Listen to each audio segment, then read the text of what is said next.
This is the 6th lecture for Text Unit 7 on molecules and bonding. This lecture is on orbitals for molecules. The notion of this lecture and the next lecture is that electrons and molecules occupy orbitals just as electrons and atoms do. In molecules, these are called molecular orbitals. This is the first of 2 lectures on molecular orbitals, and this one in particular is for polyatomic molecules, which in this case means that there are more than 2 atoms in the molecule.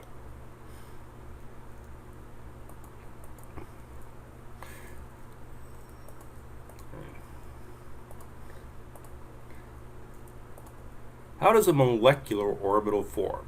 Well, once again, let's go back to the simplest possible case and build our understanding from there. Simplest molecule is H2.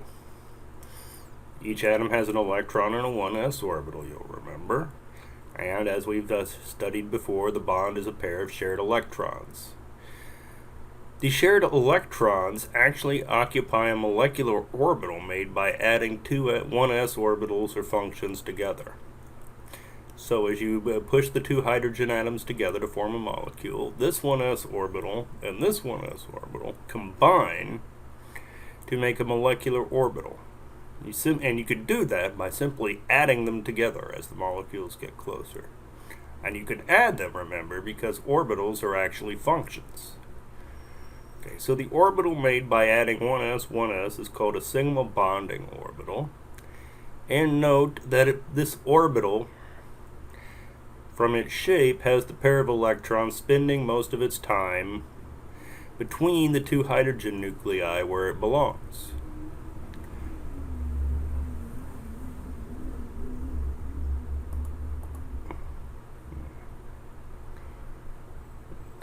These bonding orbitals may be formed by atomic orbitals on outer atoms.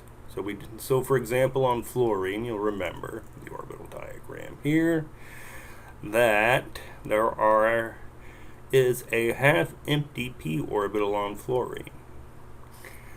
When you make an F2 molecule, these 2 p orbitals may be added together to make a sigma bonding orbital. And the electrons will spend most of their time between the 2 fluorine nuclei. These are the two electrons that form the bond. You'll remember that from the Lewis structure. There are 3 lone pairs on a fluorine in the valence shell, 2s and 2p. And this orbital is used to make a sigma bonding orbital to the other fluorine atom.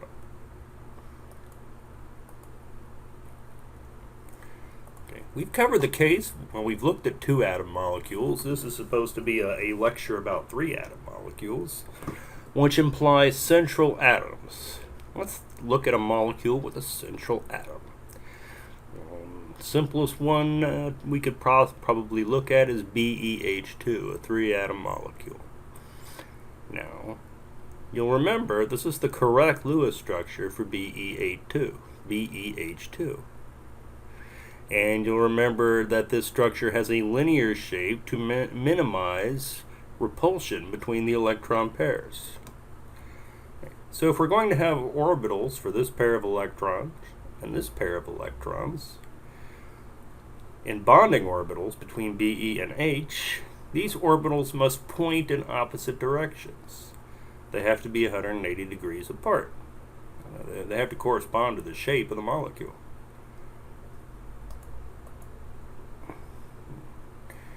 The solution, or how this is accomplished, is by means of hybrid orbitals on the beryllium atom.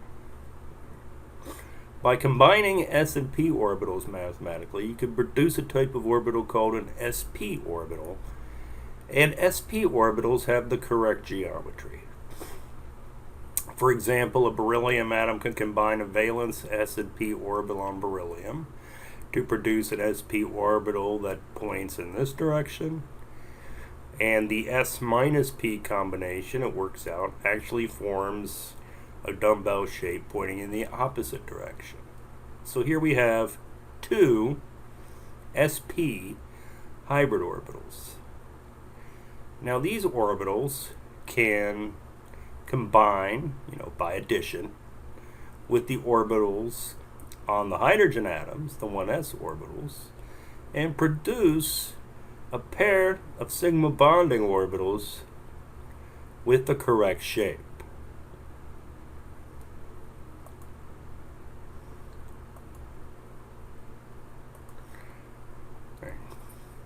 Likewise, if the molecule you're considering is BeCl2, and here is a correct Lewis structure, the beryllium forms two sp hybrid orbitals which combine with p orbitals on the chlorine atom. Remember, chlorine has a half-filled p orbital.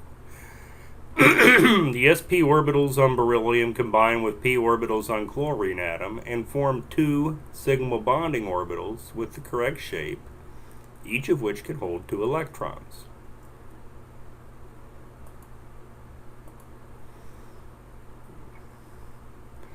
All right, let's consider an essential atom with 3 atoms attached to it, the BH3 molecule. You'll remember this is the correct Lewis structure. Boron does not get an octet. And the shape of the molecule is shown in the Lewis structure. It's a trigonal planar molecule. So these angles are 120 degrees. And orbitals that hold these pairs of electrons have to point away from each other at 120 degrees. They have to correspond to the shape of the molecule. All right, so what's needed is 3 hybrid orbitals on the boron atom that point like this, this, and this.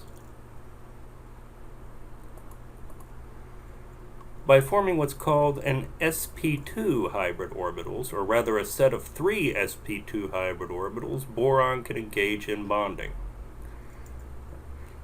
The sp2 hybrid orbitals are a set of 3 orbitals made from 1 2s and 2 of the 2p orbitals on boron.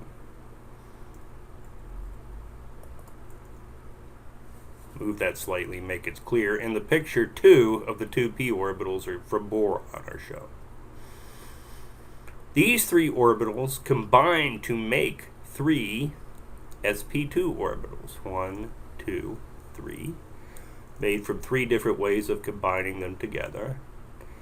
And then, by combining the sp2 orbitals with the 1s orbitals on the hydrogen, 3 sigma bonding orbitals are formed.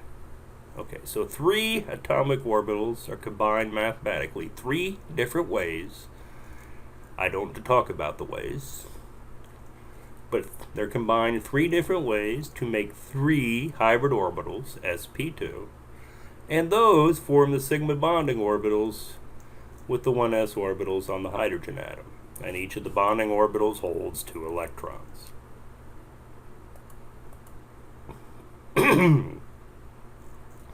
Likewise, if you have 4 pair groups on the central atom, it will require 4 hybrid orbitals for bonding. So CH4 is a simple 4-pair group molecule. It's a carbon atom in the center, singly bonded to each hydrogen. The carbon atom uses sp3 hybrid orbitals, made from 1 2s and 3 2p orbitals.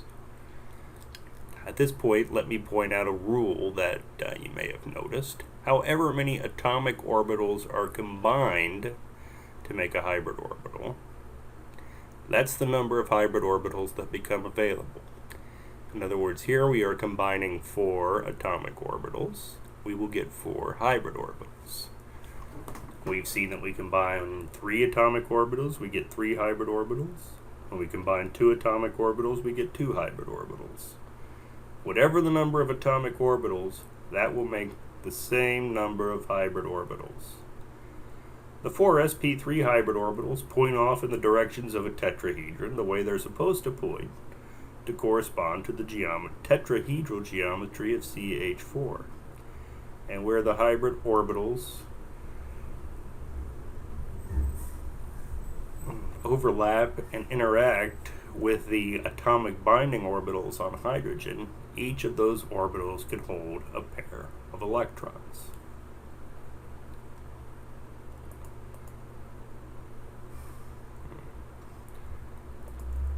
H2O, you'll remember, is another 4-pair group molecule. What hybrid orbitals are used by the oxygen atom in bonding? Well, you look at the Lewis structure, see that there are 4 groups. Since there are 4 groups, it must use sp3 hybrid orbitals. Here we show a display of the geometry of the molecule with Lewis structure, displaying the 2 bonds and the 2 lone pairs in a tetrahedral arrangement. This is actually taken from the text. 2 of the sp3 orbitals form bonds with the hydrogen. 2 hybrid orbitals don't and simply hold the lone pairs. Here is another picture of the same thing. 2 orbitals, hybrid orbitals on oxygen, hold the lone pairs. 2 form sigma bonding orbitals by interacting with the hydrogen orbitals, and each of the sigma bonding orbitals holds 2 electrons to form the bond. Okay, so hybrid orbitals can make bonds or hold lone pairs on central atoms. Okay, taken from the text is a table displaying the types of hybrid orbitals. Whatever the number of electron pair groups on the central atom, this denotes the shape of the pair groups, as we've seen in previous lectures, and will also determine the hybrid orbitals used by the central atom. So we've already seen 2 groups, sp hybrid orbitals. 3 groups use sp2 hybrid orbitals. In the event of 4 groups, sp3 hybrid orbitals.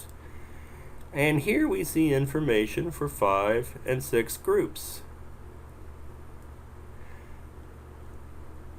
Now remember, whatever the number of valence atomic orbitals are combined, the same number of hybrid orbitals results.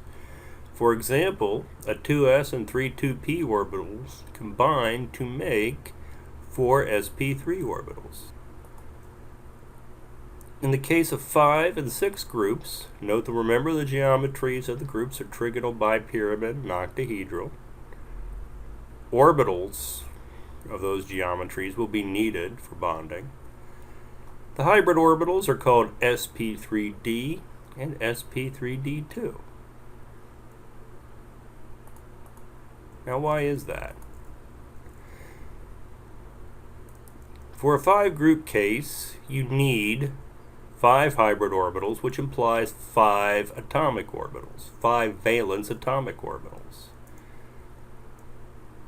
The s orbital on the collection of p orbitals only provides 4 atomic orbitals. For this case with its 5 groups, and for this case with its 4 groups, valence d orbitals are needed to form the hybrid orbitals.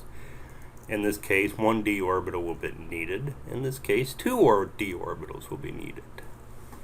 That is the reason that these octet rule violating 5 and 6 group central atoms are only found in the 3rd row of the periodic table or lower. If you consider only atoms in the 3rd row or lower have d orbitals in the valence shell. In the 3rd row, 3 d orbitals become available to form hybrid orbitals.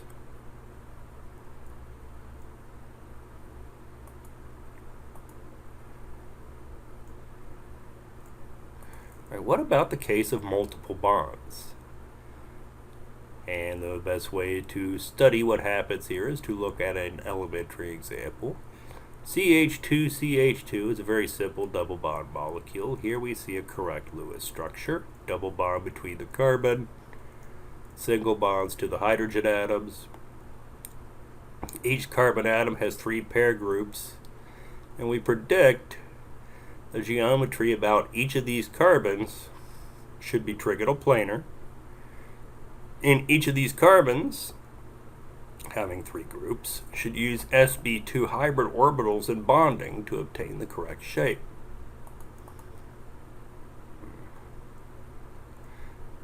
Here we see the structure of sigma bonding orbitals formed from sp2 hybrids on the carbon. Each carbon forms a sigma bonding orbital between carbon and hydrogen. So there are 4 sigma bonds here. And a sigma bond can be formed by sp2 addition, overlap, interaction. Well, addition requires overlap to make it come out, right? But the sp2 orbitals between the carbon atoms can form a sigma bonding orbital. Alright, so this orbital picture provides for 2, 4, 6, 8, 10 electrons. There are 2 more in the picture, another bond between carbon, that is not provided for by this orbital framework.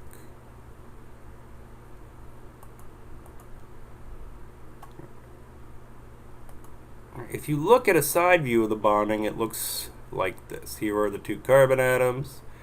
Here are hydrogens sticking out of the screen. Here are hydrogens sticking behind the screen. Here are the sp2 orbitals.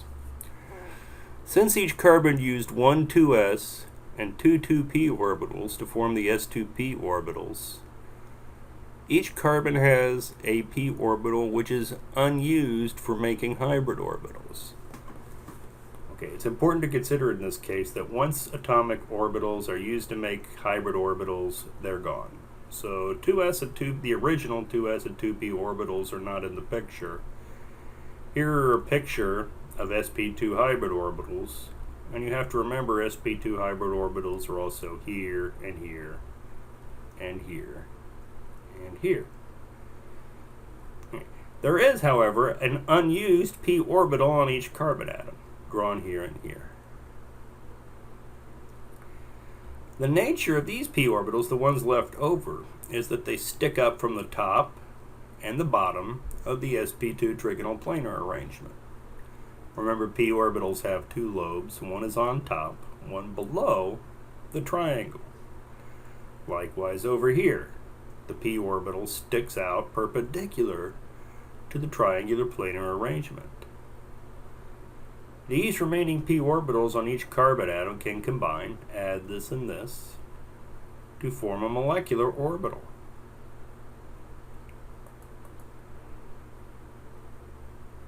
The orbital that's formed is called a pi bonding orbital, from adding p plus p together. And notice the electrons in the pi bonding orbital will either hang out above or below the molecule. The p orbitals and the pi bonding orbital are perpendicular to the sigma bonds. Note that for this pi bond to form, the molecule must be flat. In other words, the 2 triangles are forced to lie in the same plane.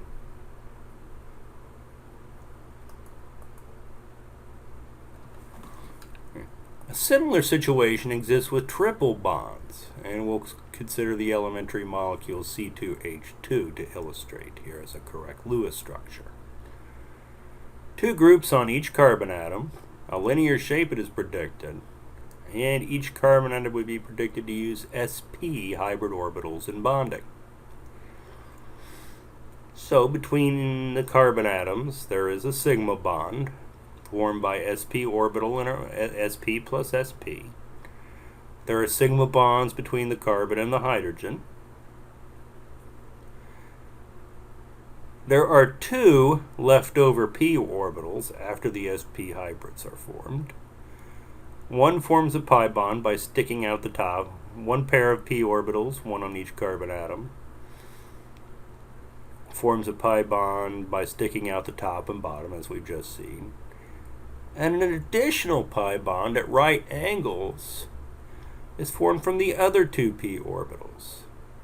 Remember, p orbitals are perpendicular to each other. This one and this one stick out of the screen and back into the screen. And these add together to make another pi bond at right angles to the first pi bonds. So there is 1 sigma bond and 2 pi bonds between the carbon atoms. Each case of multiple bonds in any molecule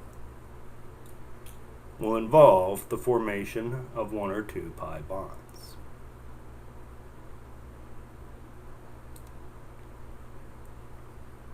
This concludes the lecture on molecular orbitals and hybrid orbitals.